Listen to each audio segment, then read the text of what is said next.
Thank you, Madam Chairwoman. Following up on Representative Luchtemeyer's questioning, I want to touch on HUD recently submitted their congressional budget justification to the Appropriations Committee. That justification recommended a $101.834 billion budget from Congress for FY24, an increase of 35% over their enacted level in FY23. Now, it's not uncommon for any and every federal agency to advocate for more funding from Congress. However, in the case of HUD, we're talking about an agency that recently had the responsibility of doling out large amounts of COVID-related assistance, such as the Rental Assistance Program, and does not have a great track record of conducting strict oversight of the funds that it disperses. Inspector General Oliver Davis, can you summarize the results of your office's audit of HUD compliance with the Payment Integrity Information Act of 2019 and the OMB's guidance of reducing improper payments? Thank you. This has certainly been a focus of our oversight, and what we really are hoping for here with the department and their compliance with this act is that they can take a look at their portfolio, identify areas that are susceptible for what we call improper payments, give an estimate of what they think those improper payments are likely to be, and then take action going forward to mitigate against those. What we found is that in one of HUD's largest grant programs, TBRA and project-based rental assistance, which accounts for about,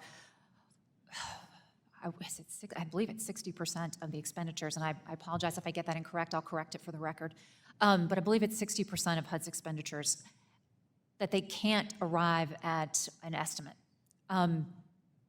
So they're identifying it as being at risk, but they can't test the full cycle of the payment. And what that means is they can say what HUD is paying to landlords, because that's the payment that we're talking about, the money that goes to the program participants. But they can't say what happens after that.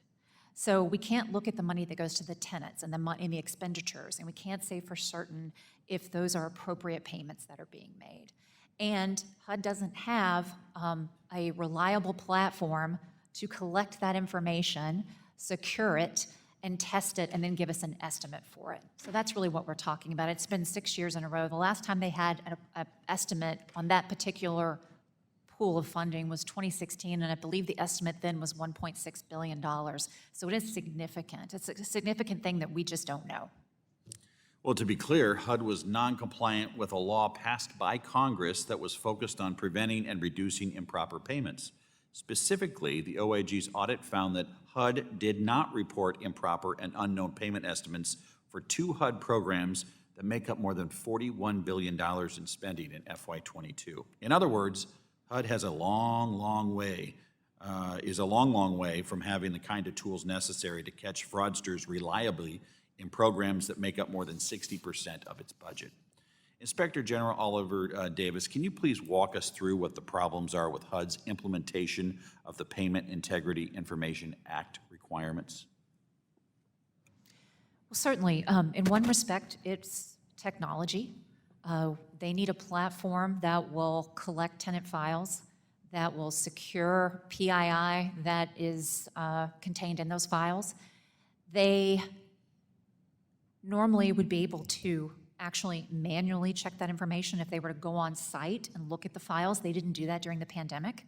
They're in the process of modernizing EIV, so I'm hopeful they'll get something there. But frankly, it's a technology issue. It is. They need the right platform there. They need the right platform, and they just, of course, place importance on this and make it a priority.